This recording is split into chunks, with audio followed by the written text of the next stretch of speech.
Hi everyone, welcome back to your own channel NEET is Mine, and this is the third lecture of our NCERT line by line series where we are doing the first chapter of class +2 biology, reproduction in organism. So very good morning to you all, and this is the third lecture, and I think this is the last lecture where we will be going to complete with the theoretical part of the chapter today. And just before to this, I want to let you know that in the description of the same video, you will find a preference form. Just fill out that form so that we can know that in which chapter you are interested for now to study, so that we can continue with same chapter. इसी video के description में एक link है जहाँ पे preference form है दिया गया, उस फॉर्म को भरिए और हमें बताइए कि आप कौन से चैप्टर के साथ कंटिन्यू करना चाहते हैं. तो we are waiting for your responses. हमारे पास रिस्पॉन्सेज आ रहे हैं एंड द रिस्पॉन्सेज जो आ रहे हैं वो आ रहे हैं chapter 6 molecular basis of inheritance के लिए. तो we want more and more responses. जितने ज़्यादा रिस्पॉन्सेज होंगे उतना ईजी होगा हमारे लिए रिजल्ट को कंपाइल अप करना, and we will continue with that chapter only. So you have today complete day to fill out that form. EOD तक end of the day तक भर दीजिए वो form, and we will be starting with that same chapter with the maximum votes by tomorrow. So without any delay, let's begin the session. So before to that, I want to, as usual, I want to introduce you with the Telegram handle of our channel. This is the Telegram handle of our channel. Just you need to do is just go on Telegram, या फिर आप लोग क्या कर सकते हैं, इस QR को स्कैन कर सकते हैं. क्यूआर स्कैन करना मैंने आपको कल वाली वीडियो में बताया था. If you can see last के पार्ट में जाइएगा, आपको वहाँ पे दिख जाएगा how to easily scan QR. Screenshot लीजिए इसका. गूगल बार पे कैमरा का ऑप्शन आता है, जस्ट क्लिक ऑन दैट. वहाँ पे स्क्रीनशॉट इसे सिलेक्ट कीजिए इमेजेस को. वहाँ पे बीच में आपको लिंक आ जाएगा, just click on that link. आपके आप ऑटोमेटिकली आप टेलीग्राम पे रिडायरेक्ट हो जाएंगे. Else you can do just type this thing on NEET is mine on your Telegram page and you will be good to go. आपको वहाँ पे ये ऐसा आइकन दिखेगा. प्लीज मेक श्योर इस आइकन वाले ग्रुप को आप लोग ज्वाइन कर लीजिए. And so let's start the chapter with recalling what we had learned in the yesterday session. कल जो सेशन हुआ था उसमें हमने क्या स्टडी किया था. सबसे फर्स्ट सेशन में हम लोगों ने देखा था what is reproduction, modes of asexual reproduction देखा था हमने, वेजिटेटिव रिप्रोडक्शन देखा था, वेजिटेटिव मेथड ऑफ रिप्रोड्यूसिंग देखा था जहाँ पे सिंगल पेरेंट की इन्वॉल्वमेंट होती है और आइडेंटिकल क्लोन्स बनते हैं. As a result we get a clone which are morphologically and genetically similar to their parent.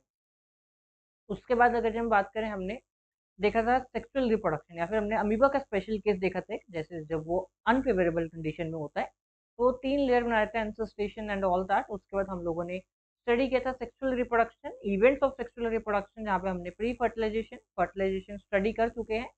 Pre fertilisation में हमने देखा था कि कई ऑर्गेनिज्म होता है जो कि बायसेक्सुअल हो सकता है, मोनोइशियस हो सकता है और होमोथैलिक हो सकता है. तीनों टर्म्स एक ही टाइप ऑफ ऑर्गेनिज्म के लिए यूज होते हैं जिसमें both sexes different different body single body में प्रेजेंट होती है. सॉरी. और वहीं हमने दूसरी टर्म की थी that is your unisexual, dioecious and heterothallic. वही हमने एक टर्म स्टडी की थी हर्माफ्रोडाइट्स. हर्माफ्रोडाइट्स आर द एनिमल्स जिनके दोनों सेक्सेस एक ही बॉडी में प्रेजेंट होते हैं, बीट अ मेल और फीमेल आप लोगों को एक ही बॉडी में मिलेगा. उसके बाद हमने स्टडी किया था कि जो अगर जब हम पोस्ट फर्टिलाइजेशन की बात करें, वहाँ पे जो मेन इवेंट था वो था हमारा ट्रांसफर ऑफ गैमेट. और दूसरी हमने स्टडी किया था एक इंपॉर्टेंट क्वेश्चन कि why male gametes are produced in huge amount, क्योंकि कंपनसेट द लॉस, क्योंकि लॉस होने वाला है उसको कंपनसेट करने के लिए. देन हमने देखा था कि तीनों इवेंट्स में से इंपॉर्टेंट इवेंट कौन सा है, that is your fertilisation. Because until fertilisation नहीं हो पाएगी और zygote will not be form और एम्ब्रियो बनने के कोई चांसेस ही नहीं होते हैं. एंड उसके बाद हमने एक और चीज इंपॉर्टेंट पढ़ी थी, जो फर्टिलाइजेशन है उसी को हम लोग सिनगैमी भी कह सकते हैं. Both the word are synonymous to each other और इंटरचेंजेबल है, आप कहीं भी यूज कर सकते हैं. पेपर में चाहे फर्टिलाइजेशन आए या सिनगैमी, सेम मतलब है. देन हमने देखा था कि ईस्टर साइकिल्स होती है, मेंस्ट्रुअल साइकिल स्टडी की थी. ईस्टर साइकिल नॉन प्राइमेट्स में होती है, जिसको हमने क्विकली लर्न करने के लिए कहा था कि जो कि 4 पैरों पे चलते थे, डॉग्स, कैट्स एंड ऑल. उसके बाद हमारे पास सेकेंड रहती है मेंस्ट्रुअल साइकिल, जो कि नॉर्मल प्राइमेट्स में होती है, मैमल्स में होती है, जैसे monkey, gorilla, humans and us all. इन सब में मेंस्ट्रुअल साइकिल दिखाई देती है. देन हमने देखा था टाइप्स ऑफ फर्टिलाइजेशन कितना होते हैं. 2 तरह की फर्टिलाइजेशन होती है, one is internal, another one is external. जो बेटर कौन सी है, internal fertilisation, because of the reason वहाँ पे जो आपका इंडिविजुअल डेवलप हो रहा है उसको बहुत अच्छी प्रोटेक्शन मिल जाती है ना, they are safe in a safe hand. वहीं अगर हम बात करें जो एक्सटर्नल फर्टिलाइजेशन शो करते हैं, जैसे आपके बोनी फिशेस स्पेशली एग्जांपल था, कार्टिलेजियस नहीं है, बोनी फिशेस। एंड उसके बाद क्या था हमारे पास फ्रॉग, जो कि एक्सटर्नल फर्टिलाइजेशन शो करते हैं। तो वहाँ पे उनके क्या होता है कि वहाँ पे एक तो large amount of gametes produce होते हैं, क्योंकि बहुत सारे हो सकता है, कुछ फेल हो जाए एंड कुछ ना हो पाए। दूसरी बात, large number of offsprings produce होते हैं, और देयर आर हाई चांसेस कि प्रेडेटर उनके ऊपर फीड कर सके, तो इसलिए उनके लेस चांसेस होते हैं सर्वाइवल के। तो दैट इज द रीजन कि वो लोग ज़्यादा भी प्रोड्यूस करते हैं, और अ, उसमें से कुछ गैमेट्स हो सकता है फ्यूज ना हो, तो इसलिए ज़्यादा प्रोड्यूस होते हैं गैमेट्स। तो this is all about the chapter. अभी तक हमने जो स्टडी किया, लाइफ स्पैन हमसे बिगिन किया था हमने, और हमने देखा था कि जो लाइफ स्पैन होता है वो इंटर रिलेटेड नहीं होता किसी भी तरह साइज के। So let's begin with the today session. बहुत कंसाइज होगा आज का सेशन, जैसे हमने पोस्ट फर्टिलाइजेशन इवेंट स्टडी करनी है, एंड बहुत शॉर्ट भी हो सकता है डिपेंडिंग अपॉन द कंटेंट, कितना कंटेंट है हमारे पास कवर करने के लिए। So let's begin post fertilization. Let me minimize myself, otherwise you will not be able to see the content.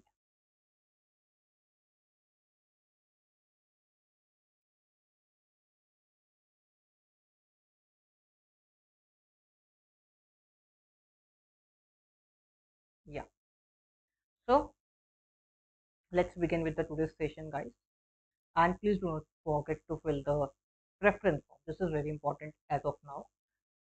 So post fertilization event, अब हमारी प्री फर्टिलाइजेशन हो गई, जहाँ पे हमारे गैमेट्स बने थे और हमने गैमेट्स का ट्रांसफर किया। देन फर्टिलाइजेशन भी हो चुकी है, गैमेट्स फ्यूज हो चुके हैं, जायगोट बन चुका है। जायगोट कितना होता है? सिंगल सेल्ड ऑर्गेनिज्म होता है, डिप्लॉइड स्ट्रक्चर होता है, 2n उसका क्रोमोसोमल कंटेंट होता है, अगर हम NO2n की टर्म्स में रिप्रेजेंट करना है। देन गैमेट्स प्रोड्यूस कैसे होते हैं? गैमेट्स प्रोड्यूस होते हैं by the process of meiosis. Diploid जो भी बॉडी होगी वो मियोसिस से करेगी, जो हैप्लॉइड बॉडी होगी वो माइटोसिस से करेगी। क्यों? क्योंकि हैप्लॉइड में हमारे को इक्वल नंबर ऑफ कंटेंट रखना होता है, ताकि आगे जाते जाते सेम रहे। और माइटोसिस को हम लोग क्या कहते हैं? That is your equational division. Meiosis को हम लोग क्या कहते हैं? रिडक्शनल डिवीजन, जहाँ पे पहले मियोसिस वन और मियोसिस टू होती है। मियोसिस वन में रिडक्शनल होती है, meiosis two is always equational. ठीक है, तो चार हमारे पास ऐसा रिजल्ट सेल्स आते हैं। देन हमने देखा था meiocytes are responsible for formation of gamete. हमने स्पेशलाइज्ड सेल होते हैं, these are the specialized cells which undergo meiosis to form gametes। ठीक है, अभी तक ये हमने स्टडी किया था पोस्ट प्री फर्टिलाइजेशन और फर्टिलाइजेशन में। Now let us start with your post fertilisation events in the sexual reproduction after the formation of zygote are called post fertilization events। zygote बन गया है and it is now ready to proceed। अब जो post fertilisation event है, event in the sexual reproduction after formation है post fertilisation में, हमने study कर लिया है। Formation of diploid zygote is universal in all sexually reproducing organism. In organism with external fertilisation zygote is formed in the external medium, usually water. External fertilisation में आपको पता है वाटर या कहीं भी बाहर बन सकता है, नॉट यूजुअली वाटर का है, but it is not compulsory 100% water ही होगा। Whereas in those exhibiting internal fertilization, zygote is formed inside the body of organism.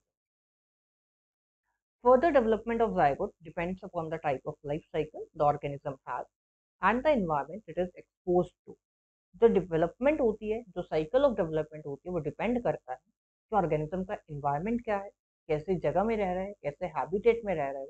That depends on that situation. In organism belonging to fungi and algae, zygote develops a thick wall that is resistant to dissection and damage।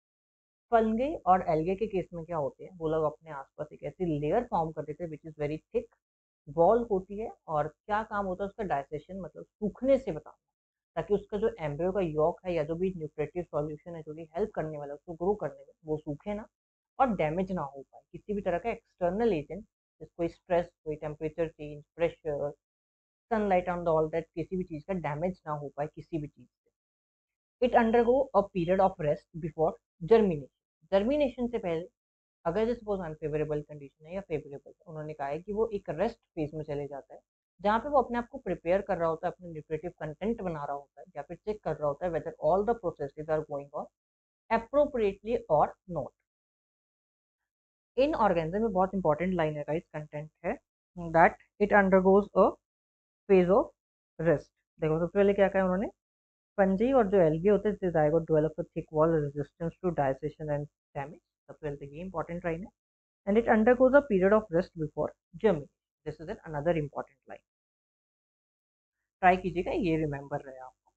In organism with haplontic life cycle, haplontic मतलब जहाँ पे जो major part होता है वो haploid होता है, as you have learn in class 11 जहाँ पे आपने स्टडी किया था प्लांट किंगडम में, haplontic, haplodiplontic and diplontic. Haploid कौन से होते हैं, हैप्लॉन्टिक कौन दिखाता है, बेसिकली वो थैलोफाइट, एल्गी आते हैं जिसके अंदर, है ना। Zygote divide by meiosis to form haploid.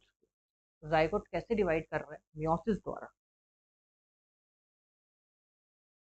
और कैसे स्पोर्स बन रहे हैं, haploid. Spores are generally haploid in nature that grow into haploid organism. अब देखो अगर जो यहाँ पे रिडक्शन हो जाती तो क्या होता कि जो इंडिविजुअल बनता उसमें क्रोमोसोमल नंबर कम हो जाता पैरेंट से, जिसकी वजह से कोई भी चेंजेस आ सकता है, जिसकी वजह से म्यूटेशन हो सकती है, कुछ और बन सकता है। तो वो नहीं चाहते हम लोग चाहते हैं कि हमारा क्रोमोसोमल कंटेंट, हमारा जो कंटेंट है वो सेम रहे। तो हैप्लोइड ऑर्गेनिज्म क्या करते हैं, क्योंकि सिंगल पैरेंट ने ही अपना ऑफस्प्रिंग प्रोड्यूस करना है, तो जितना उनके पास होता है वो सब कुछ ट्रांसफर कर देते हैं। बट वहीं अगर ये डिप्लोइड होता तो क्या होता कि यहाँ पे माइटोसिस, मियोसिस का प्रोसेस होता, और क्या होता मियोसिस के बाद हमारे पास रिडक्शनल डिवीजन होती, और जितना हमारा कंटेंट है, सपोज हमारे अंदर 2n है, तो उसका आधा जाता सिर्फ, क्योंकि एक पेरेंट से n आया, दूसरे पेरेंट से n आएगा, तो वो ऑटोमेटिकली 2n बन जाएगा। so that is why zygote divides on meiosis to perform haploid spore that's going to haploid organism। जितना कंटेंट स्पोर्ट्स का है उतना ही वो आपके इंडिविजुअल का होगा। Consult your class +1 book and find out what kind of development take place in zygote in organism with diplontic and haplodiplontic life cycle। वही मैंने आपको बता दिया कि डिप्लॉन्टिक और हैप्लोडिप्लॉन्टिक में क्या होगा कि उनमें पहले रिडक्शनल डिवीजन होगी, एंड देन आपका जो जाइगोट होगा वो फिर आपके इक्वेशनल डिवीजन से करेगा। पहले गैमेट बनेंगे रिडक्शनल से, फिर जो जाइगोट होगा, क्योंकि जाइगोट एक सिंगल सेल है जिसने पूरा ऑर्गेनिज्म बनाना है, और जितने सेल जाइगोट में, जितना कंटेंट जाइगोट में होता है उतना आपके हर एक बॉडी पार्ट में, सपोज आप अपनी बॉडी का कोई भी सेल ले लीजिए उसमें आपको डिप्लॉयड ही कंटेंट मिलेगा। तो सिमिलरली जाइगोट कैसे आगे ग्रो करेगा, वो आगे ग्रो करेगा इक्वेशनल डिवीजन से, क्योंकि अगर जो जाइगोट रिडक्शनल करने लग गया तो आपके पास तो एक सेल ऐसा बनेगा जिसमें कंटेंट ही नहीं बचेगा। तो इसलिए zygote always do equational division, zygote reductional division नहीं करेगा। बट हाँ, अगर जाइगोट से गैमेट बनाने हैं आप लोगों ने तो वो रिडक्शनल डिवीजन पे जा सकता है, हाउएवर नहीं बनते हमारे केस में। अगर हम सेक्सुअल की बात करें उसमें नहीं होता ऐसा।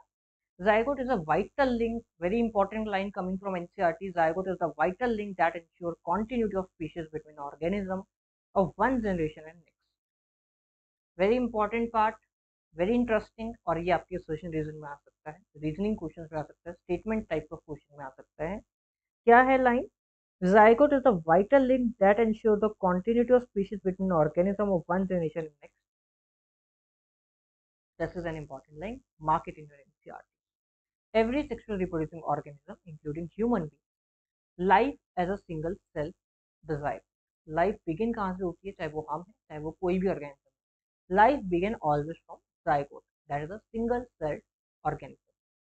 ठीक है, life always begin from a single cell organism and a diploid organism. अगर हमारी बात करें तो डिप्लॉयड होता है वो, that is your zygote। Life begin from, wait यहाँ पे ह्यूमन बीइंग की कोई जरूरत नहीं है, sorry guys,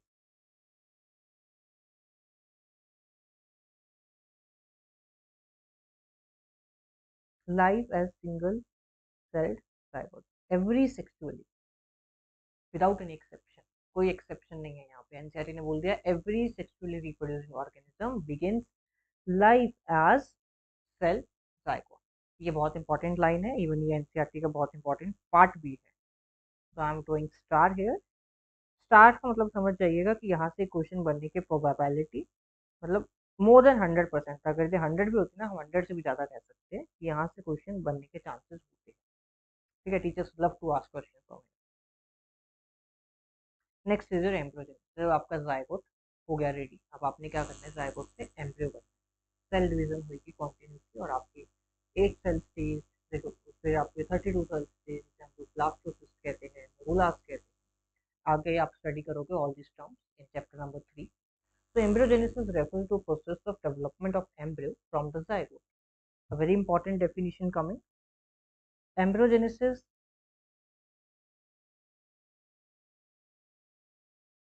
embryogenesis refers to the process of development of embryo from zygote। During embryogenesis zygote undergoes cell division, mitosis कर रहा है, and cell differentiation। माइटोसिस कैसी होती है? Equational reduction, it is an equational division. Mitosis is an equational division. Why? Cell division increase the number of cells in the developing embryo. तो क्या कह रहा है? Cell division increase the number of cell, वो size नहीं कह रहा, number of sales बढ़ रहे हैं अभी सिर्फ, साइज नहीं इंक्रीज हो रहा. ये फोकस करने वाली लाइन है.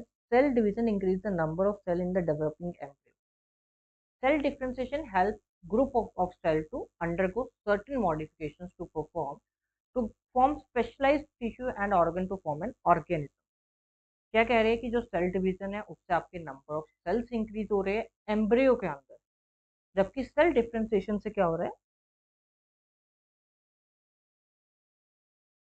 Cell differentiation help group of cell to undergo certain modification to perform specialized tissue. Tissue is a group of cells which used to perform a specific function, जो कि एक जैसा ही फंक्शन करेगा, and organ to form an organism. अब यहाँ पे एक hierarchy बनती है, हायरार्की बनाने की कोशिश करते हैं हम लोग. हमारी लाइफ कैसे शुरू हुई? एक सेल से शुरू हुई. सेल है, सेल डिवाइड हुआ, बहुत सारे सेल बने, सेल से बना tissue. Tissue is a group of similar sales which are specialized to perform a single type of function. ठीक है. देन टिश्यू से क्या बना? ऑर्गन.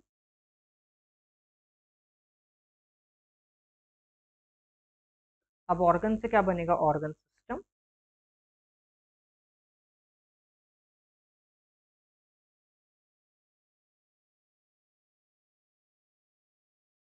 और ऑर्गन सिस्टम से अल्टीमेटली क्या बनने को दिखेगा आपको? That is your organism.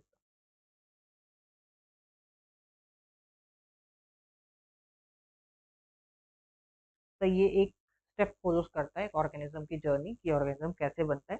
और इस सेल को क्या कहते हैं? सिंगल सेल को जायगोट. जायगोट से लाइफ बिगिन होती है हमारी. You have studied about the process of cell division and differentiation in the previous classes. आपने प्रीवियस क्लासेस में सेल डिवीजन, जो कि क्लास आपने 11th में cell cycle and cell division में पढ़ रखा है, how cell divides and differentiate. Now, animals are characterized into oviparous and viviparous based upon whether the development of zygote takes place outside the body of female parent or inside. अब या तो जो development हो रही है ये zygote की, ये या तो बाहर हो सकती है आउट ऑफ फीमेल बॉडी, या फिर फीमेल बॉडी के अंदर हो सकती है. That is whether they lay fertilised और अनफर्टिलाइज्ड एग और give right to young one. या तो वो एग दे सकते हैं या वो डायरेक्टली यंग वंस को बर्थ दे सकते हैं. In oviparous animal like reptiles and birds, the fertilised eggs covered by a hard calcareous shell are laid in a safe places in the environment. A very important line again. Oviporous animals के जो egg होते हैं that is covered by a hard calcium layer, hard calcareous shell, calcium से बना हुआ shell.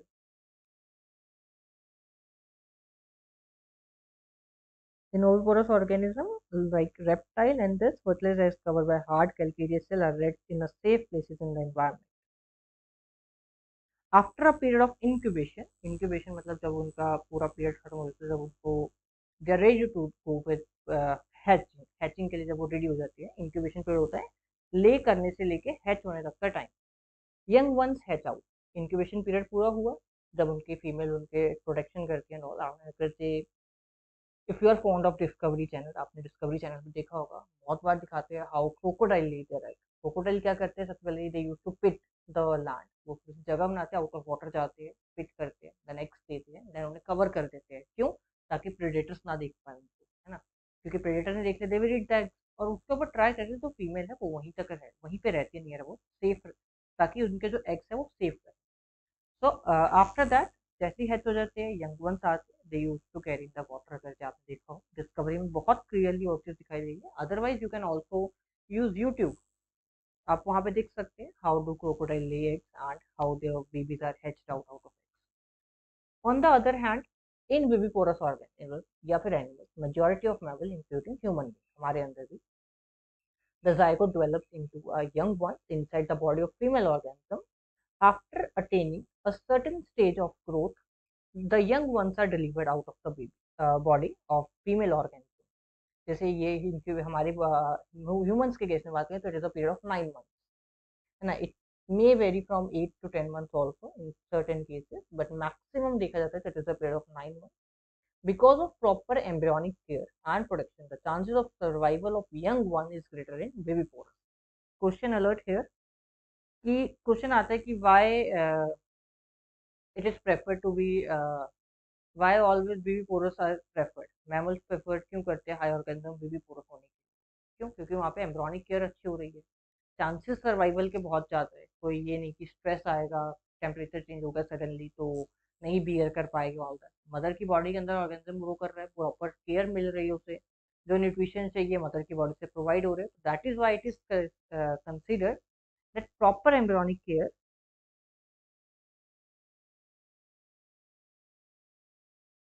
And protection the chances of survival of young is great.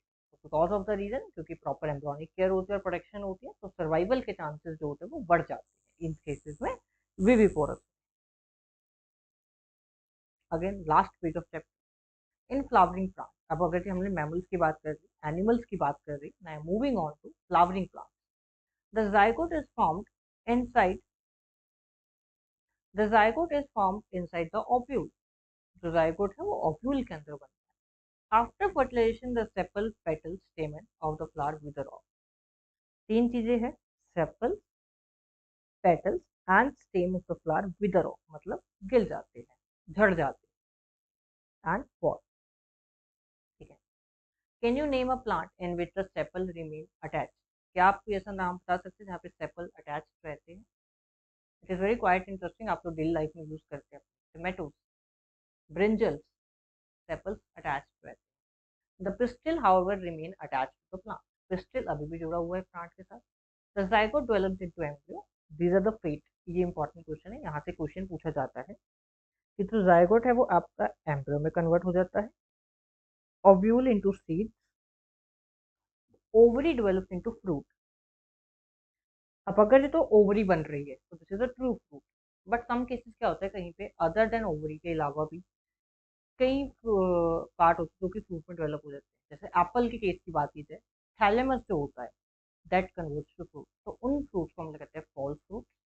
या फिर एक केस होता है जहाँ पे हमारी फर्टिलाइजेशन की जरूरत ही नहीं पड़ती, विदाउट फर्टिलाइजेशन आपका फ्रूट बन जाता है। जैसे इन केस ऑफ बनाना बिना फर्टिलाइजेशन के बनता है, और ऐसे फ्रूट सीडलेस होते हैं। तो हेयर क्वेश्चन अराइजेस कि एक ऐसे फ्रूट का नाम बताइए, अगर जो आपने उसको पार्थेनोजेनेसिस पार्थेनोकार्पी से ग्रो कराना स्टार्ट कर दिया तो उसका जो कमर्शियल यूज है वो खत्म हो जाएगा, किसी यूज का ही नहीं रहेगा। किस फ्रूट के बेसिकली आप सीड्स इनटेक करते हैं? पॉमीग्रेनेट सुना है, अनार। If you start growing pomegranate with the help of parthenocarpy, तो क्या होगा कि आपके जो उसकी कमर्शियल यूज है, जब सीड ही नहीं बनेंगे तो what is the use of anar? क्या खाओगे आप? छिलक छिलक, मतलब उसका सिर्फ outer covering? No, not like that. तो इसलिए कहा जाता है कि पार्थेनोकार्पी से हम लोग उस चीज़ को ग्रो नहीं करा सकते। ये क्वेश्चन पूछा जा चुका है, बोर्ड्स में भी क्वेश्चन पूछ लेते हैं, टीचर्स भी क्वेश्चन पूछते हैं, नो डाउट, बट बहुत जनरल क्वेश्चन है। तो ये है। उसके बाद आता है with develops a thick wall called pericarp, और जो फ्रूट की वॉल होती है उसे हम लोग कहते हैं pericarp. That is the protecting in function, जिसका काम क्या होता है फ्रूट को प्रोटेक्ट करना while it is developing. After disposal seeds germinate under favourable condition to produce new plant, और डिस्पोजल के बाद जब सीड्स बने, ओव्यूल से सीड निकले, सीड जर्मिनेट होता है ताकि आपका न्यू प्लांट आ जाए। This is all about this. उसके बाद एक चीज आती है, अपने क्लास 11th में स्टडी किया है प्लांट ग्रोथ एंड डेवलपमेंट में, कि जो पार्थेनोकार्पी होती है वो कौन सा हार्मोन इंट्रोड्यूस कराता है। So it is your auxin. Auxin is a PGR, plant growth hormone है, जो कि आपके पार्थेनोजेनेसिस को इंट्रोड्यूस कराता है। ठीक है, सो दिस इज ऑल। उसके बाद डायग्राम दी गई है, ये आपका दिखाया गया few kinds of fruit showing S मतलब seed, these are the seed and protective pericarp, P is the outer wall. सबसे पहले आपका पी प्लांट दिखाई दे रहा है, जहाँ पे आपको मार्जिनल प्लासेंटेशन दिखाई दे रही होगी। जितने भी आपके जो मेन एलिमेंट है प्लांट के, ये वाले, all these are aligned at a single margin, एक ही margin पे है सारे, है ना. So these are the different दिखाया गया जहाँ पे कैसे seeds aligned होते हैं या कैसे आपके fruit की walls होती है. So this is all about the chapter जहाँ पे theory end हो जाती है. Theory के बाद let's move on to the summary part. Summary is very important to study, guys. Please do not skip this part. However, अगर आप chapter पढ़ने में एक दिन लगा रहे हैं तो प्लीज़ इसे पढ़ने में आधा घंटा भी नहीं लगता. So please do not skip this part. This take usually 10 to 15 minutes of chapter. But ये कि एक बार चैप्टर समराइज हो जाता है. So reproduction enables a species to live generation after generation. Reproduction in organism can be broadly classified into asexual and sexual reproduction. Asexual reproduction does not involve the fusion of gametes. Fusion of gametes हो भी सकता है even with or without the formation of gamete. NCERT ये भी कहती है कि asexual में जरूरी नहीं है कि गैमेट बनेगा ही बने with or without the formation of gamete. Amoeba case में कहाँ गैमेट बना, सीधा parent body divide होगी. It is common in organisms that have a relatively simple organization such as fungi, algae and some invertebrate animals. अभी आपको एक exception भी बताते हैं. एक्सेप्शन क्या है, आपको क्या होता है कि जो आपने देखा होगा जो आपके मैमल्स होते हैं दे आर विविपोरस डायरेक्टली. हमारे ह्यूमंस के केस में अगर हम बात करें मैमल्स, प्लेसेंटल मैमल्स, तो वो डायरेक्टली यंग वंस को बर्थ देते हैं. But there is an exception जहाँ पे एक आपके पास आता है प्लेटिपस. प्लेटिपस एक ऑर्गेनिज्म है.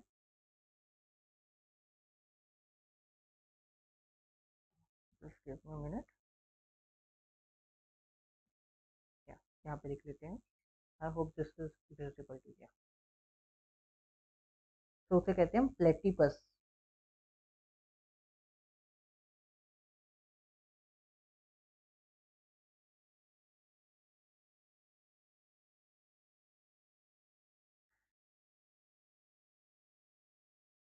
ये देखिए दिस इज एन ऑर्गेनिज्म जो कि एग रेज करता है. ये कल एक एक्सेप्शन है. तो इसलिए आप कह सकते हो कि सारे ऐसे मैमल्स नहीं है जो कि आपके यंग वंस को रिट्रैक्टिव बर्थ देते हैं. That is also not always true.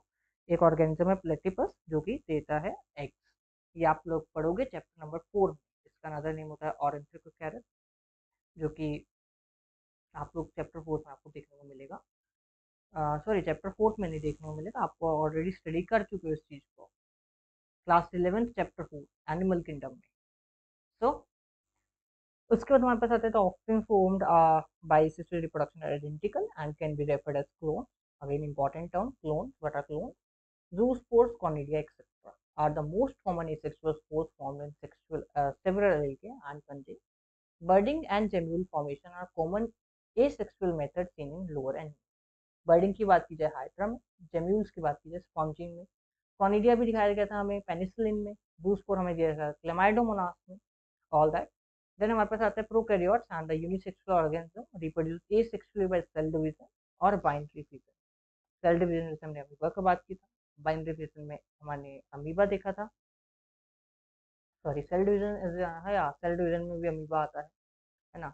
तो बाइनरी में भी अमीबा आता है of parent cell. In several aquatic and terrestrial species of angiosperm structure such as rubber rubber runner.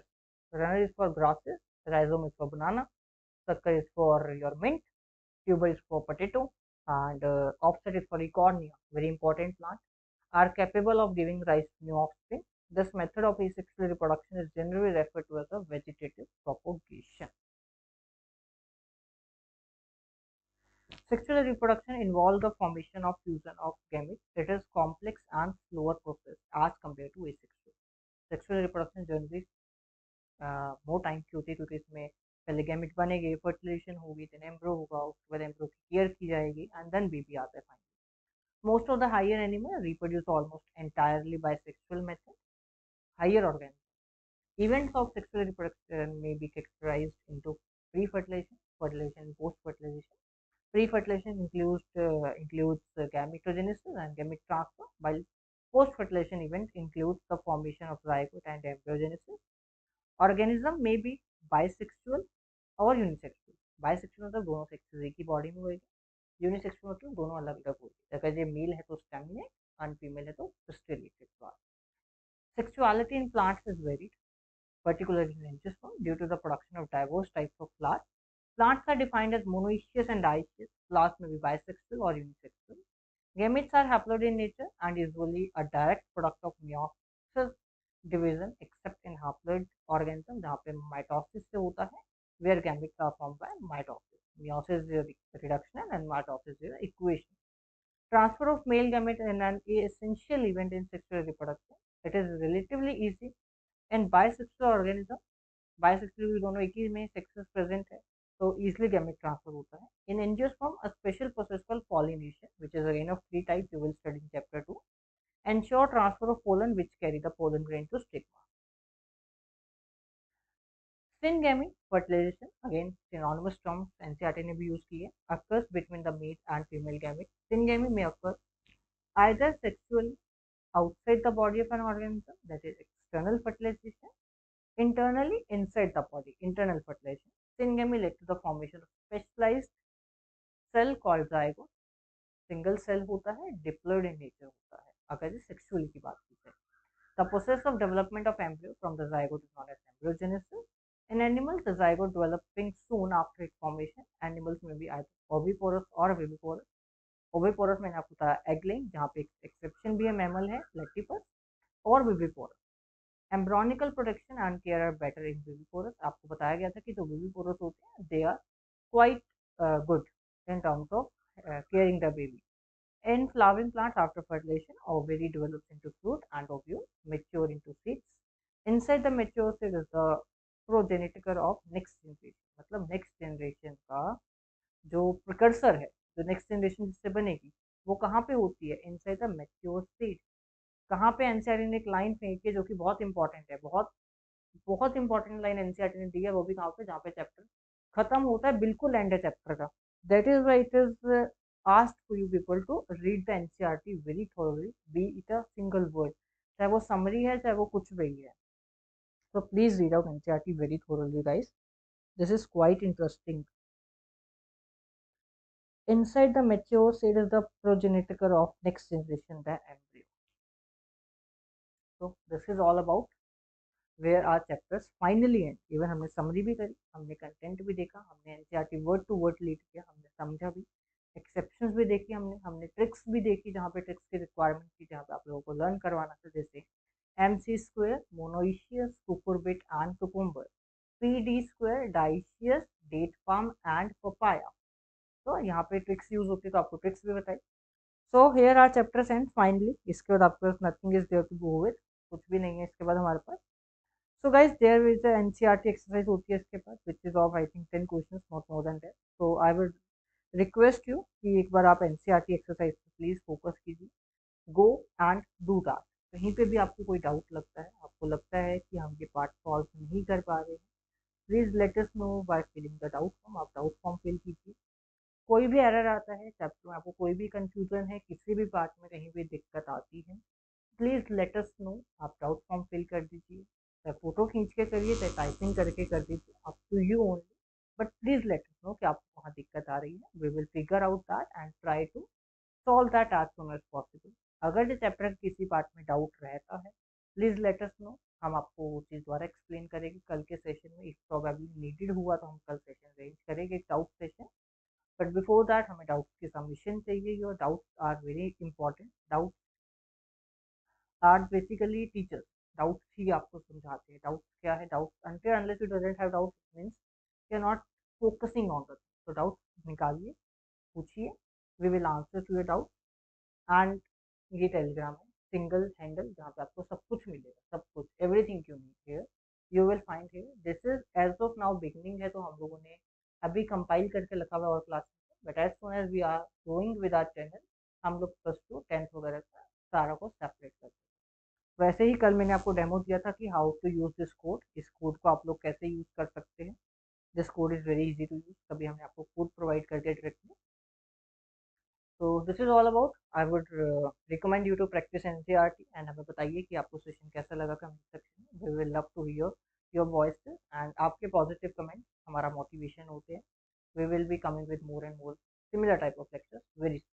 So meanwhile, stay tuned with our channel and do not miss any lectures. In case आपने previous नहीं देखा, go.